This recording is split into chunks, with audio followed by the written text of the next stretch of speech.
as Billy Kay meets the pigeon fanciers of Bonnyrigg in The Do's.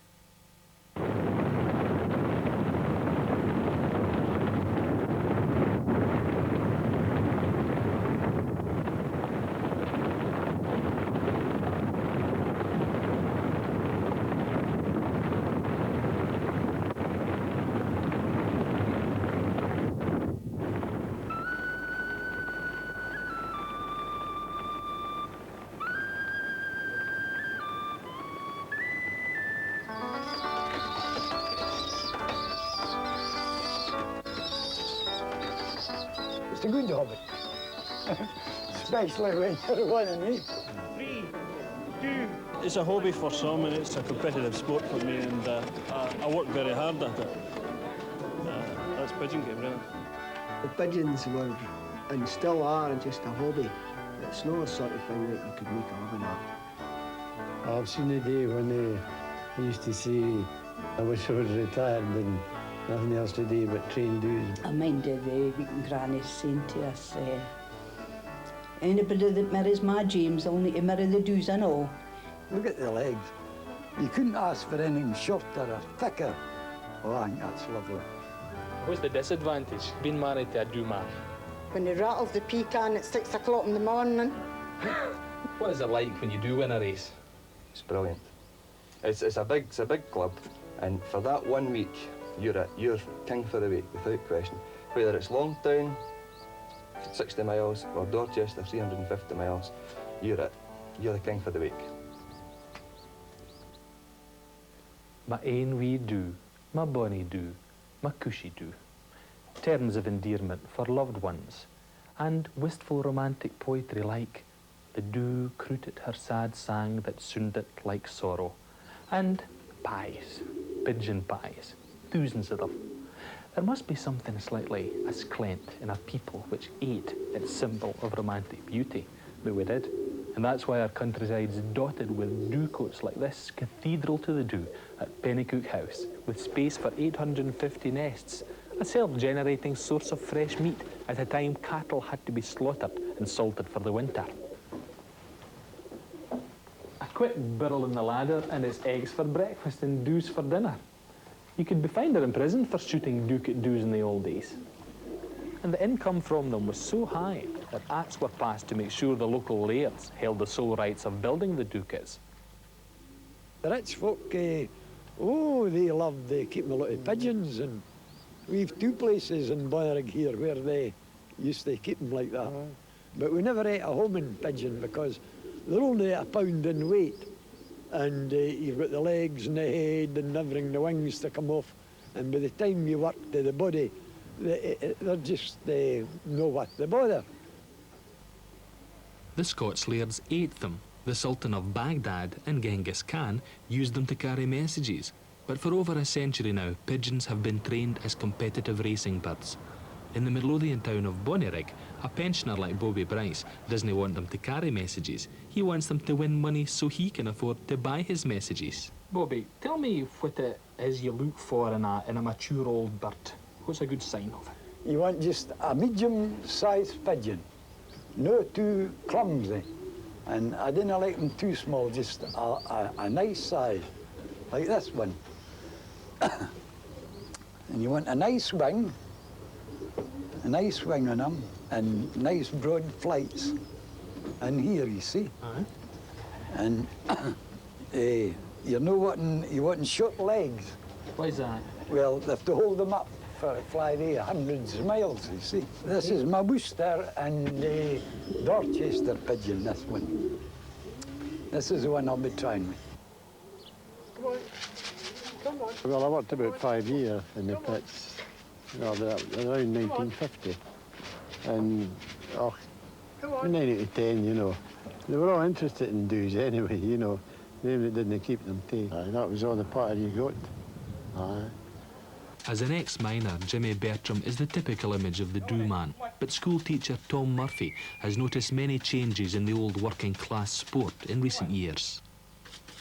We have, in our club, 2 garage owners, double glazing business, video shop, insurance salesman, school teacher, They come from all walks of life, and really we've only got one loft that's actually associated with the mines now in total. And you've still got people like Bobby Bryce and Jimmy Bertram. They're the old type of fancier, where it was very much clean food, clean water, and scrape your birds out every day.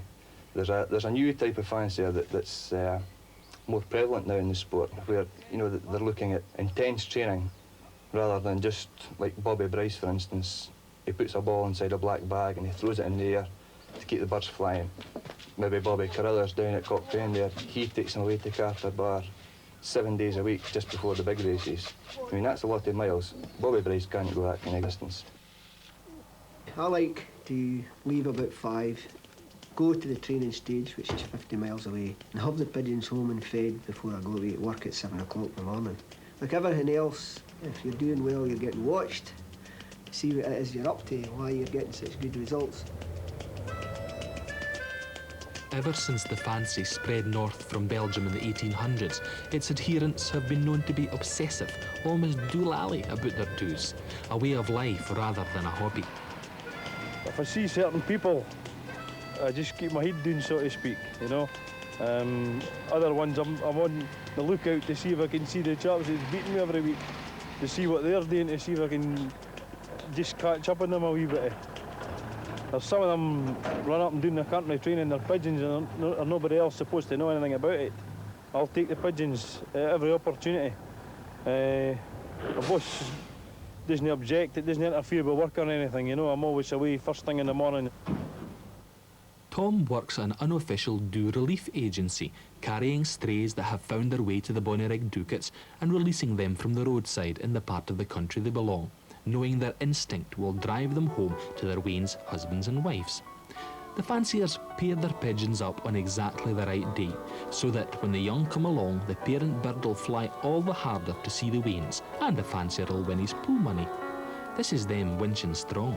You can see why Norman Mackay called them wobbling gyroscopes of lust.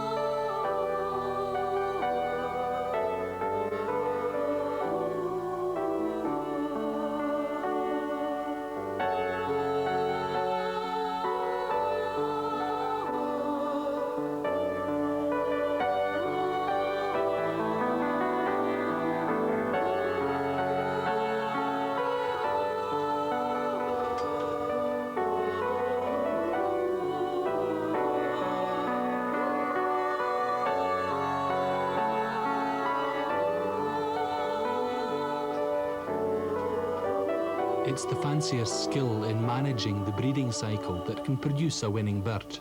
She's a very good mother, very, very good mother. And I'm going to try and use that to advantage. At the Worcester race this year, I might use the youngsters from another nest and do the same thing as I did last year. Leave her as a widow for a wee while, and then put the youngsters in, and we'll see what happens. Some does race better to young, others race best to hatching eggs. And if nature doesn't provide a hatching egg, well, a wee bit of caudology and an empty shell can do the trick. You put the wee watch under the straw, and it's just a tiny watch. You can hardly hear it. It's like the wee heartbeat of the pigeon.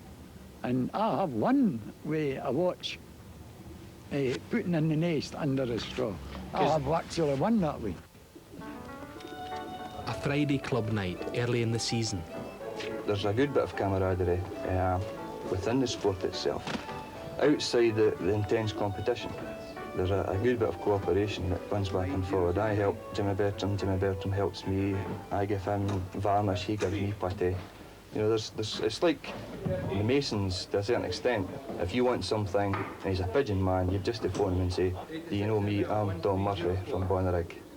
And you have a good chance of getting it. Though it's only a short club race, all the rituals of preparation have to be observed. The birds are rung, the clocks are set.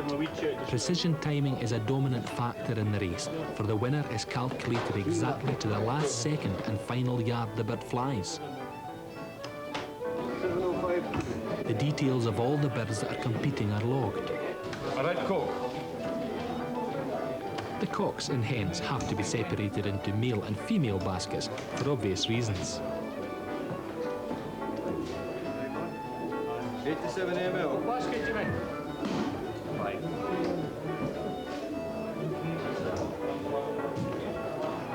But the most important thing of all is to make sure that each fancier's clock is struck simultaneously.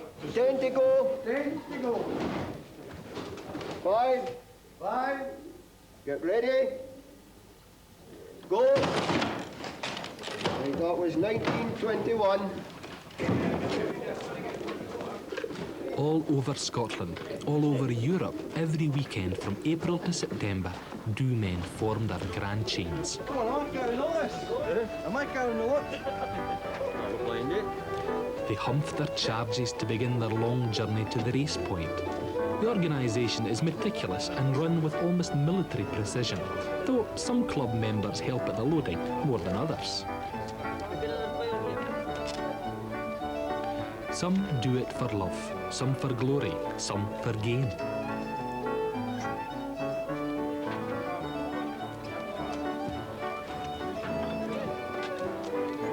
When the latter's involved, competition can be ferocious. And in the middle of it, Jimpy Stewart, the convoyer whose job is to care for the birds on their long drive south, he maintains strict neutrality. No.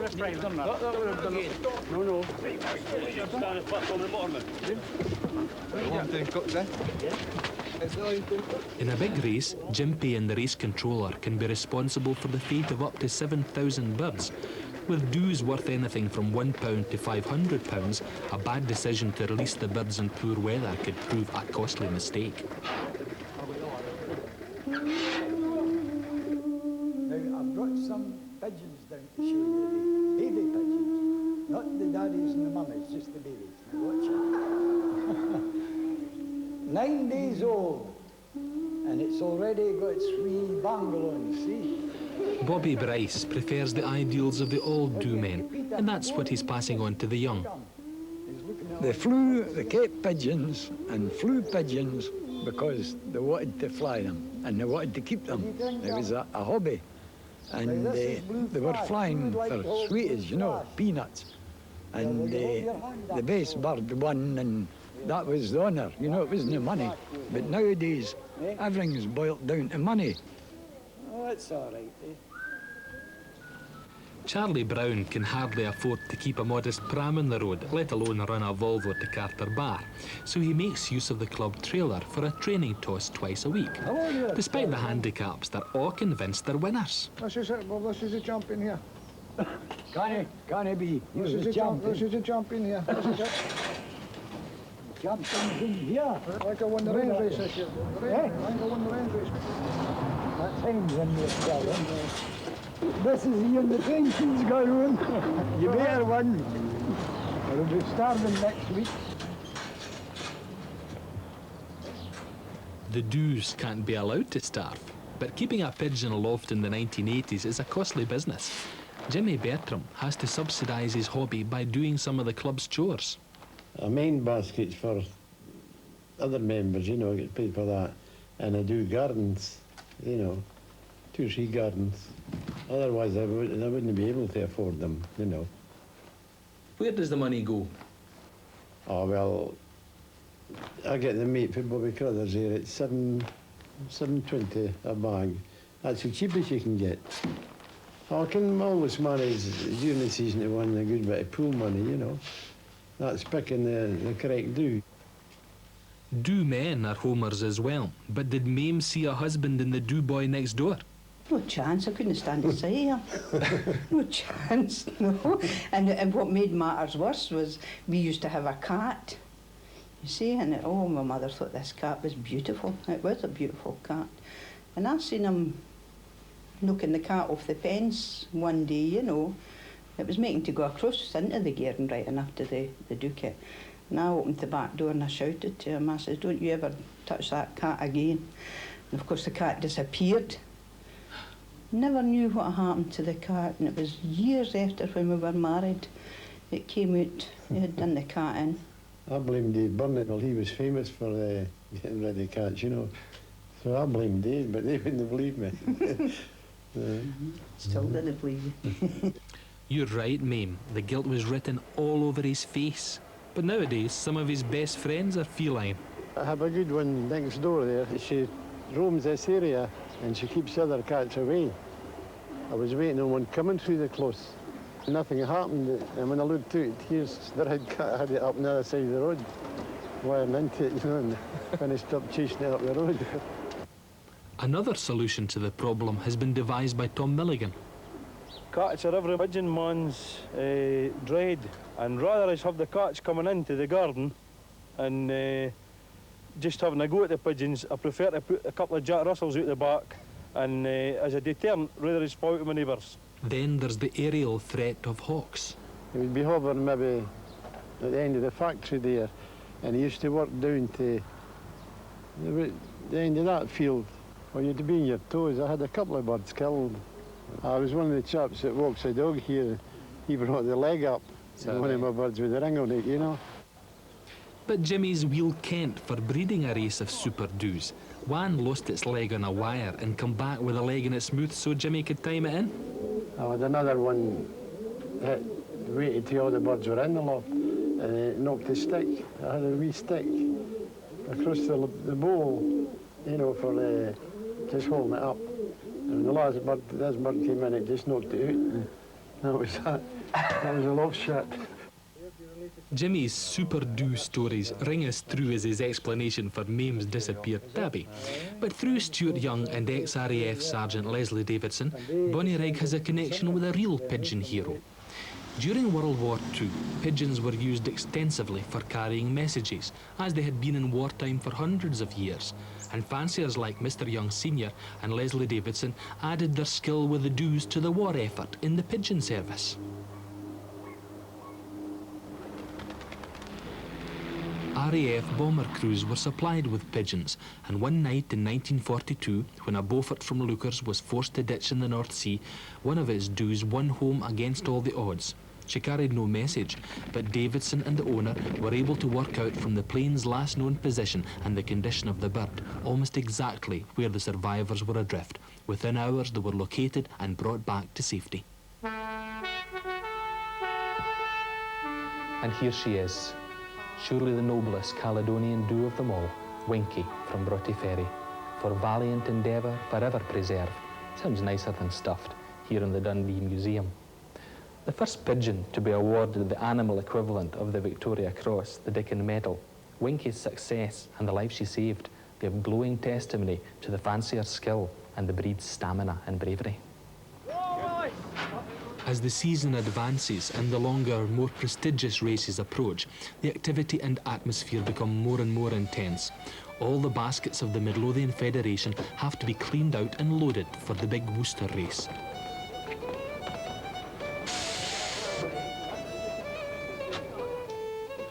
And the do men have to decide which birds to put their pool money on.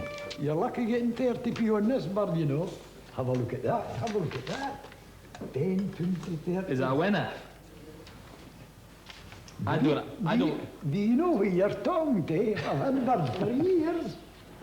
Well, I've heard the big money this week's in Bobby Crothers, so this is, I'm backing you on my heart, and my head's I'll gone tell with you what I Crothers and need. the big bucks. In case I didn't win, for a standby, back Crothers and all, you see, in case I fail. Cover myself. Right, and cover yourself. Okay, 30p. Oh, what a chance, Stuart. As my granny used to say, big money'll no hide. It goes in here, Bobby's in. Why, you did for somebody else? He didn't. Oh, the whole murder. There's a limit to the amount you can put on each bird, so Bobby's allowing me the privilege of winning some of his potential hard-earned pool money. Ready? Go. That's 1938. The Worcester race is big time. The Bonnyrigg men pitting their doos against each other and the rest of the Lothian Federation. It takes the whole of the Dalkeith Community Centre to cope with the thousands of doos to be registered and pooled for the race. 28 doos to the basket, hundreds of baskets, and several thousand doos all competing against each other. All right, Jim. Hello there, how you doing? Bad, sir. You for a long time. Open market nights are always like this. It's very, very busy, and we've got a limited time tonight because the transporter has to get away in reasonable time. It's got to go to Worcester by early morning, hopefully a liberation maybe about 7, 8 o'clock. They come from all over Midlothian. All our clubs, our member clubs, meet in open race marking night like this. They bring their birds in and they're allocated their rubbers and marked for the race in general. Tonight I've got 17 away. We worked hard with them over the last couple of weeks, and I don't think we're very far away from flying, hopefully well. They're caged up in Dalkeith now, but in less than 12 hours they'll be darkening the sky above Worcester as they wheel northward on the journey home.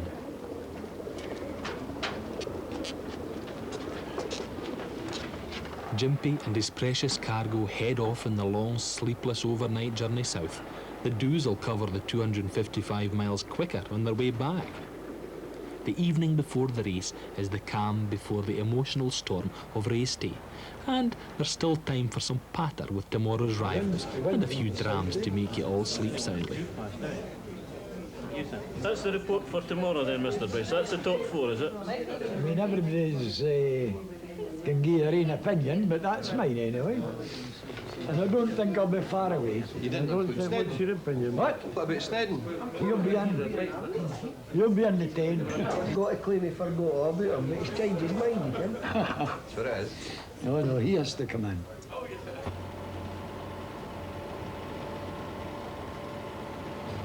I haven't any pigeons of my own, but I love this job. I do worry until I get home, and if the road's clear right home, it's a bit relaxing. And then when you get to the members, and some of them have got some home and some not, things should be all right because it's the wind's behind them and they'll be carried right home. Worcester, 7 a.m. Time to check conditions with the race controller.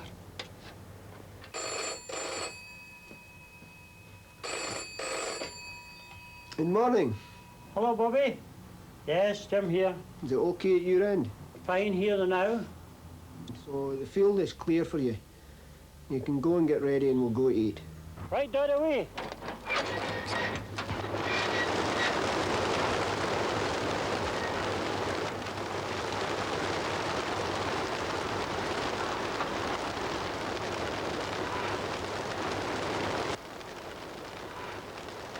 Up and away and heading home at well over 50 miles an hour.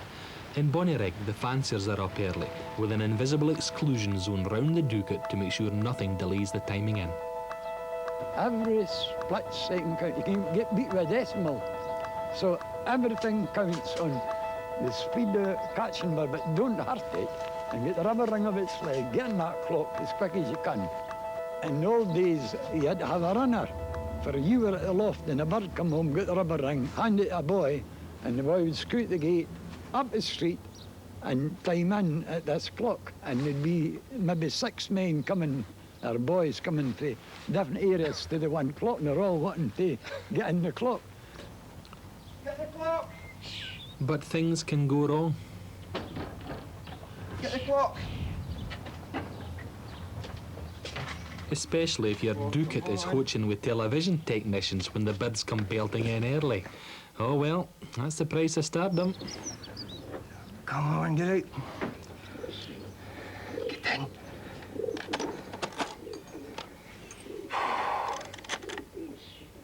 in. $19, that's Billy. That's the one that's named after Billy Kay, the one with the money on it. Oh, dear God, wasn't expecting that. You see the way it goes? Wasn't ready. Just wasn't ready. And if it hadn't been for these cameras today, it wouldn't have happened. How much time do you think you lost in seconds there? A minute and a half, maybe. Very fortunate. I mean, the bird landed on the bowl, and it saw all the people inside the hut. But I'm very fortunate that it didn't hang about long. It came back in after you boys had cleared out. You need to excuse me, I've got another one coming just now. Go for it! Come on! Come on in! Come on! Come on in, come on! In you come, go on! By now, the doos are hurtling home all over the area. With an early return, everybody's hopeful, but nobody knows the winner. 5 to go. 3, 2, 1, right. By the time they all foregather at the community centre for the times to be registered and the clocks checked, rumour is rife and tension is mounting. The favourites are worried.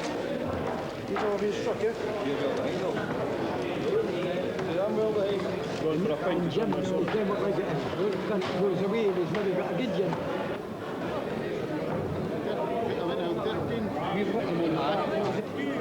One, right.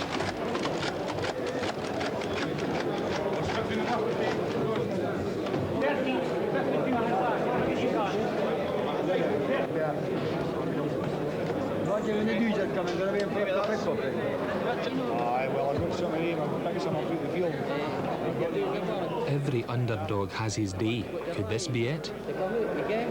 They've got our colours here. There's a lot of them's bad times, kind of. We've got a 17 there, an 18, Hanson, 20.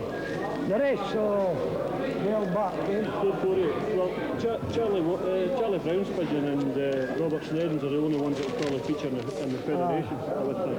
The other ones are a wee bit slow. Back at Robert Robertson's, times, distances, clock discrepancies and overfly are fed into the computer and velocities fed out. There you go. Well, Charlie Brown's a winner then, obviously, yeah? Snedden. And yes, the BBC fairly destroyed Tom Murphy's bid for glory, and it looks like a wee man with a pram is king for the week.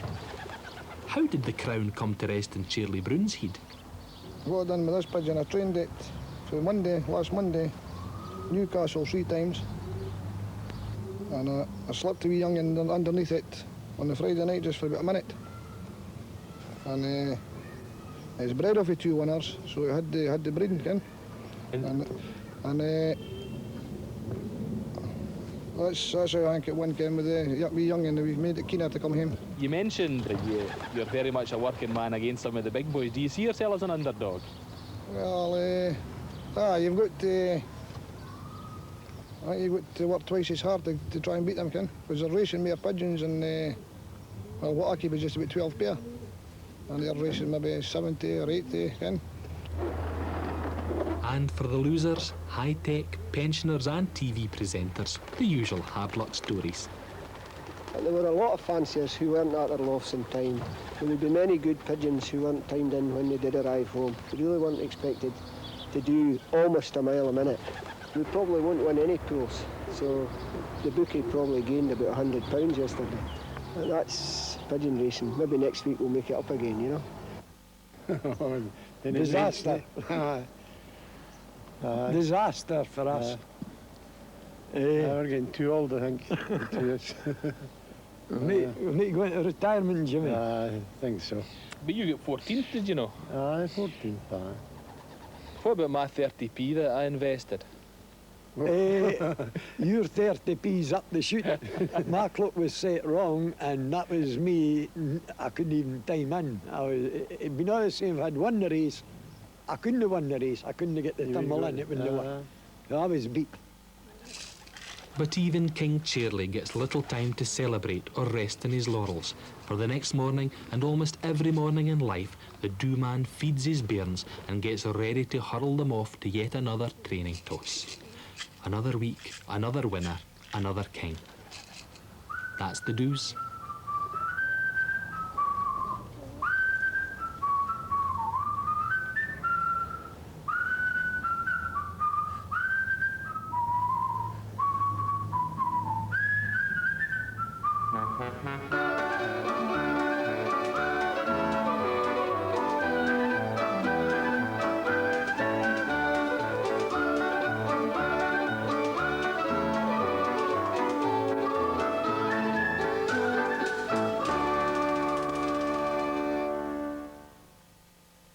Next Monday at 10 past 10, Odyssey goes to the dogs when Billy Kay meets the greyhounds.